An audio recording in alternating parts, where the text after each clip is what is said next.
Avertissement. L'épisode qui suit contient des extraits de jeux vidéo FMV qui, bien que ridicules, contiennent de la violence graphique.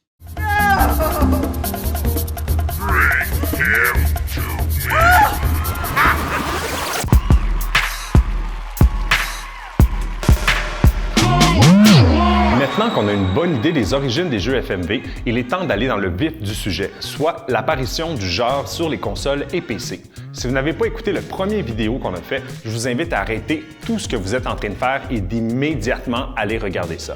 C'est fait? Fabuleux! Je m'appelle Jules et aujourd'hui, nous allons compléter notre série sur les jeux FMV comme de bons gros joueurs. Co-développé par Sony et Philips, le CD apparaît pour le public en 1982, d'abord et avant tout comme un support musical destiné à remplacer le vinyle. Wow. Ce n'est qu'en 1985 que le format sera utilisé pour emmagasiner de l'information. On appellera cette variante CD-ROM pour Read Only Memory. Le CD deviendra le support standard pour les jeux vidéo à partir de la 5e génération de consoles, amorcée en 1993. Seul Nintendo, fidèle à son habitude de ne rien faire comme les autres, continuera d'utiliser des cassettes pour la N64. C'est cette génération de consoles qui verra apparaître une transition réussie vers les jeux en 3 dimensions, autant dans les jeux de plateforme, de tir, d'aventure, de course ou de combat. Mais la période qui nous intéresse concerne la 4e génération de consoles, alors que le CD-ROM n'était pas encore le standard. C'est durant cette génération que le CD-ROM est apparu et que la plupart des créateurs de consoles ont voulu profiter des avantages de ce nouveau support en implémentant la technologie dans leurs produits, soit directement dans leur console, comme c'est le cas avec le CDI de Philips et le Laser Active de Pioneer, soit en créant des suppléments CD pour leurs consoles existantes. C'est l'option qu'ont choisi Sega pour sa Genesis et NEC pour la TurboGrafx-16. Pendant ce temps, les ordinateurs étaient également de plus en plus équipés de lecteurs CD, ce qui permettait d'ajouter des voix ou des animations vidéo à des jeux également disponibles sur disquette. Le premier jeu vidéo à être commercialisé uniquement sur CD-ROM fut The Seven Guests en 1993, qui utilisait justement la technologie FMV.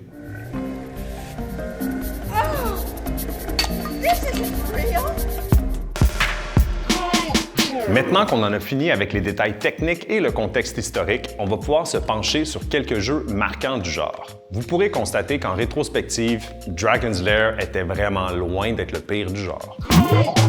1992, les yeux sont rivés sur la nouvelle arcade de l'heure, Mortal Kombat. On parle beaucoup du réalisme du jeu, mais surtout de son niveau de violence sans précédent. L'annonce de son adaptation en 1993 pour les consoles de salon va soulever l'ire de nombreux parents, au point où une audience spéciale présidée par Joe Lieberman et Herb Cole sera présentée devant le Congrès et la justice américaine pour aborder la question de la représentation de la violence et de la sexualité dans les jeux vidéo. Experts can debate whether entertainment violence causes brutality in society or merely reflects it. Et comment protéger nos enfants face à celle-ci grâce à la magie de la censure. Une tactique tellement originale et qui, on le sait bien, fonctionne toujours. Bien que Mortal Kombat soit le jeu dont on se rappelle le plus dans cette controverse, un autre qui n'a pas aussi bien passé l'épreuve du temps était sur le banc des accusés, Night Trap. L'histoire de Night Trap est somme toute assez banale. Pendant que des jeunes femmes font un party de pyjama dans un grand manoir, vous avez accès au contrôle d'un système élaboré de caméras et de pièges pour protéger celles-ci d'un dangereux groupe de tueurs/vampires habillés en SWAT et armés de pompes à sang. Malgré la prémisse particulièrement louche et sujette à des séquences très problématiques, le jeu demeurait surprenamment sobre dans sa représentation de la violence et, contrairement à ce qu'on lui reprochait, ne contenait aucune nudité. Une constante dans l'utilisation de la technologie FMV est son utilisation dans des jeux d'horreur clairement orientés vers un public plus mature. On se disait probablement que l'utilisation de vrais acteurs filmés permettrait d'attirer un nouveau public adulte qui pouvait percevoir les Mario et Sonic de ce monde comme trop enfantins. La quintessence même de cette tendance fut le jeu Phantasmagoria, création de la pionnière Roberta Williams qui avait complètement révolutionné le genre des jeux d'aventure avec sa série King's Quest amorcée en 1984. Phantasmagoria est d'abord et avant tout un film de maison hantée interactif avec des moyens proches des grandes productions cinématographiques de l'époque. Un script de 550 pages, un budget de 4,5 millions, dont 1,5 pour un studio construit spécifiquement pour le jeu, 200 employés, dont 25 acteurs, plus de 1000 arrière-plans et une bande sonore incluant une vraie chorale de 135 personnes, le tout tenant sur 7 CD. Le jeu eut un succès commercial fulgurant avec 12 millions de recettes et 300 000 copies vendues dans la première semaine, pour ultimement dépasser la barrière du million de copies vendues un an après sa sortie. Sans surprise, le jeu souleva la controverse à cause de sa violence réaliste et surtout à cause de la présence d'une scène de viol dans le jeu. Les critiques seront quant à elles très variées, pouvant aller de chef-d'œuvre à moins un mauvais jeu qu'un mauvais film d'horreur.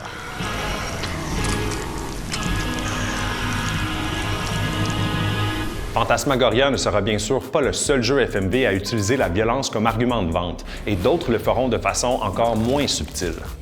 On peut penser entre autres au très trash Harvester, seul jeu de DigiFX Interactive paru un an plus tard. Pour ajouter encore plus au côté glauque du jeu, son acteur principal, Kurt Stephen Kistler, sera arrêté en 2010 pour possession de pornographie juvénile. C'est bon, tête de nœud, je t'aurais prévenu! Au vu de ces jeux avec des moyens de production de plus en plus expansifs, beaucoup ont cru que les films interactifs allaient devenir la norme dans le futur. Un peu comme à la sortie d'Avatar, plusieurs prédisaient que le cinéma en 2D deviendrait chose du passé. Que ce soit parce qu'ils souhaitaient faire partie des pionniers de ce nouveau média, parce qu'ils avaient besoin d'argent ou possiblement parce qu'ils avaient perdu un pari, plusieurs acteurs ou actrices très en vue d'Hollywood ont déjà participé à des productions particulièrement louches. Attention, je ne parle pas ici des acteurs qui ont prêté leur voix, leur ressemblance ou une performance de motion capture pour un jeu vidéo. Cette pratique qui a gagné en popularité dans les dernières années a donné des résultats excellents, controversés I don't give a damn about my reputation. ou très controversés. Don't do that. Je vais donc ici exclusivement parler d'acteurs et d'actrices qui avaient pour la plupart eu des rôles iconiques ou des carrières prolifiques, mais qui ont accepté d'être filmés, probablement dans un studio green screen qui ressemble à une chambre d'adolescent, pour contribuer à une des plus glorieuses époques de l'histoire des jeux vidéo. Un des exemples les plus surprenants est celui de John Goodman dans Piste, une parodie de Myst dans laquelle la fameuse île mystérieuse, victime de son succès, est devenue un vaste dépotoir, en plus d'être recouverte de graffitis qui spoilent les réponses des puzzles du jeu. Le collaborateur régulier des frères Cohen y incarne King Mattress, le roi de l'île. Le jeu eut un succès commercial considérable, en plus d'être considéré comme le premier vrai jeu parodique. Le développeur de Piste, Parity Interactive, va par la suite publier d'autres jeux au titre aussi élégant que X-Fools et Microshaft Windblows 98. Un acteur qui ne fera pas une, mais deux incursions dans le monde des jeux FMV est Christopher Walken, lauréat d'un Oscar dont on n'oubliera jamais la performance dans le clip de Fatboy Slim, ni son court mais inspirant discours dans Pulp Fiction. Ce vieux bout de métal dans mon anus 2 années durant. Et après 7 ans d'absence, je pus retrouver ma famille. Ainsi, il est apparu dans Ripper, un thriller point-and-click futuriste dans lequel le joueur doit trouver un meurtrier qui copie le modus operandi de Jack l'Éventreur. La performance de Walken est particulièrement particulière. How's the coffee, Sarge? Nice and hot. L'acteur a aussi tenu un petit rôle dans le jeu de vaisseau Privateer 2, spin-off de la série Wing Commander. Parlant de la série Wing Commander, le troisième jeu de la série mettait en vedette nul autre que Mark Hamill avec une performance plus près de son Joker que de Luke Skywalker. I don't think I've ever met anyone as frightened as you. Avec une carrière aussi diversifiée, de Easy Rider à Speed, en passant par Blue Velvet de David Lynch, ce n'est pas surprenant que Dennis Hopper a également été très prolifique dans le monde des jeux vidéo. Sans parler de sa mémorable performance de King Koopa dans le film Super Mario Bros.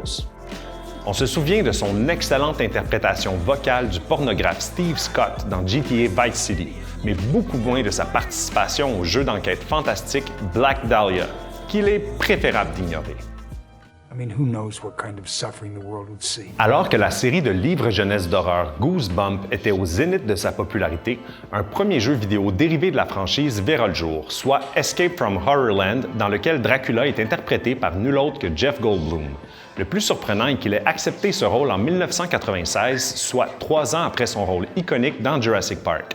C'est aussi l'année que Steven Spielberg choisira pour sortir Director's Chair, un jeu de simulation de réalisateur dans lequel il était possible de diriger Quentin Tarantino ou Jennifer Aniston.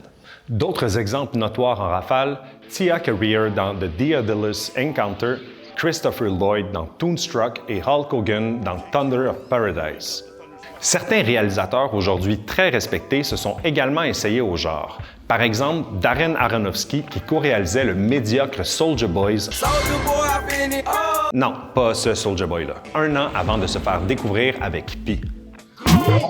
Et aujourd'hui, qu'en est-il des jeux FMV? Avec l'amélioration exponentielle des graphiques de jeux, le genre est rapidement tombé dans l'oubli à la fin des années 90. Comme il était maintenant possible de raconter des histoires complexes avec des personnages polygonaux de plus en plus réalistes et sans les contraintes de gameplay inhérentes aux jeux filmés, l'intérêt des développeurs et du public s'est rapidement estompé.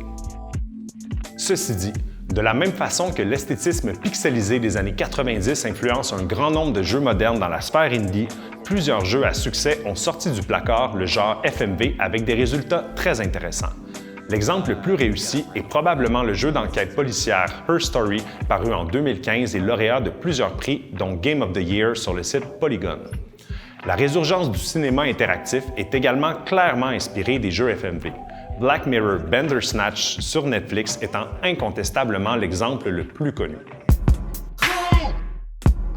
C'est tout pour aujourd'hui. J'espère que vous en avez appris un peu sur les jeux vidéo FMV, une étrange tranche de l'histoire de notre média favori.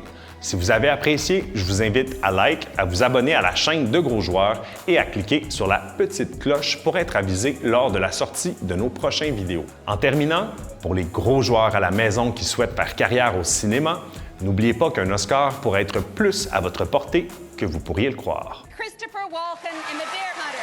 How's the coffee, Sarge? Nice and hot.